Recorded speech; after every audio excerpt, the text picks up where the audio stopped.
When operating in deep water, environmental and weather-related issues such as loop currents and storms, including hurricanes, can force oil field operations to cease and mobile drilling units to move off location. In order for these units to move, the current well must be secured and the working fluid in the riser must be displaced to seawater prior to disconnecting it from the subsea BOP and removing the riser from the sea. In many places, expensive invert emulsion fluids are used while drilling from floating rigs. Current practice is to cease operations and trip out of the well to pick up a mechanical storm packer. This storm packer is run to just below the mud line where it is set to isolate the well. The work string is disconnected from the storm packer and the well is displaced to seawater by pumping conventionally down the work string and up the riser annulus. The displacement rate is increased by also circulating seawater up the riser annulus through the booster line.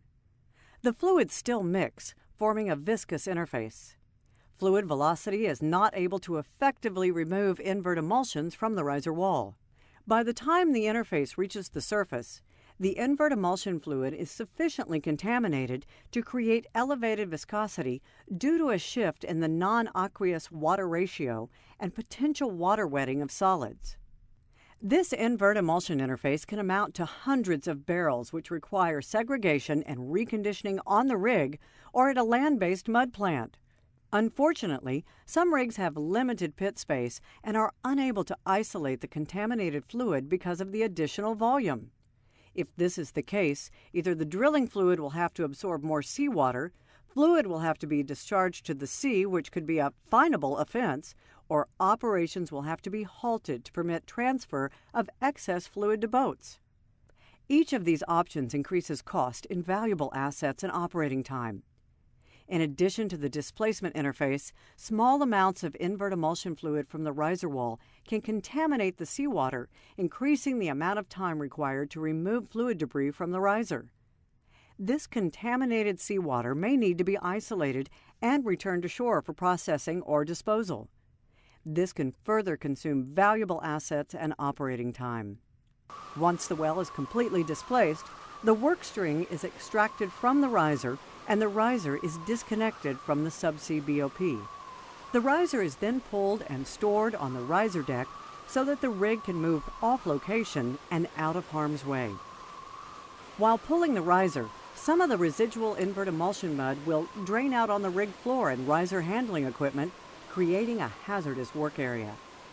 Once the riser is stored in sections on the riser deck, more of this drilling fluid collects on the low side of the riser and drains onto the riser deck with movement of the drilling vessel.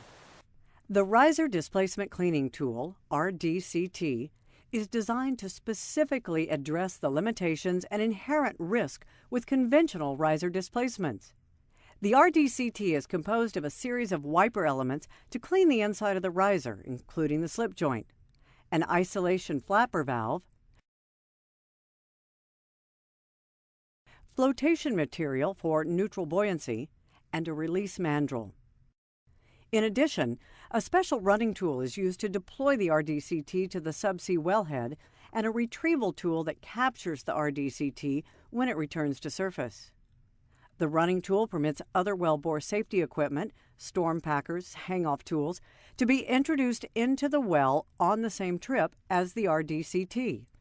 The running tool is composed of drill pipe and a shroud to protect the RDCT wiping elements while inserting the tool through the riser. The running tool assembly, including the RDCT, can be made up ahead of time and racked in the derrick for quick retrieval when needed. The running tool assembly is inserted into the well. If a storm packer is included in the assembly, it is set below the mud line and the work string is disconnected from it.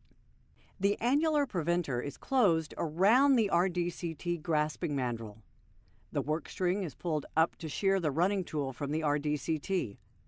Drilling fluid can be displaced from below the RDCT with cleaning spacers or seawater, just prior to extracting the work string from the well.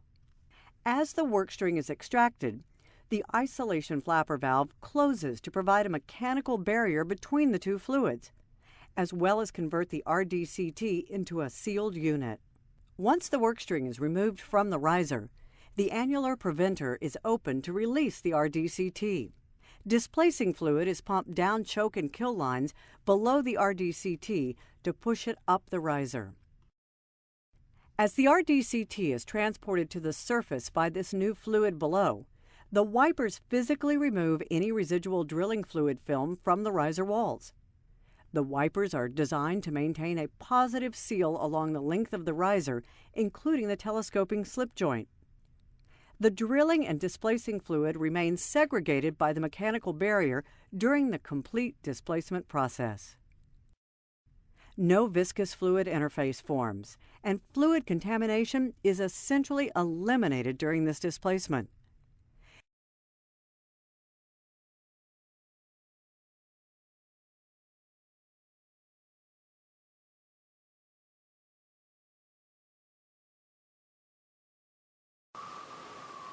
The RDCT stops at the bell nipple when the seal is broken. The RDCT is then easily retrieved from the riser. When the riser is pulled, there is no mud residue left inside the riser to drain out, either on the rig floor or the riser deck. Comparing the results of a displacement with and without the RDCT makes a marked improvement in minimizing interface. A similar comparison for cleaning the riser shows how the RDCT gives far superior results and eliminates the need for riser cleaning on deck. The RDCT makes a clear difference in the outcome of the riser displacement or cleaning operation. Whether the focus is on safety, the environment, or saving time and money, the RDCT can add value to any riser-focused operation.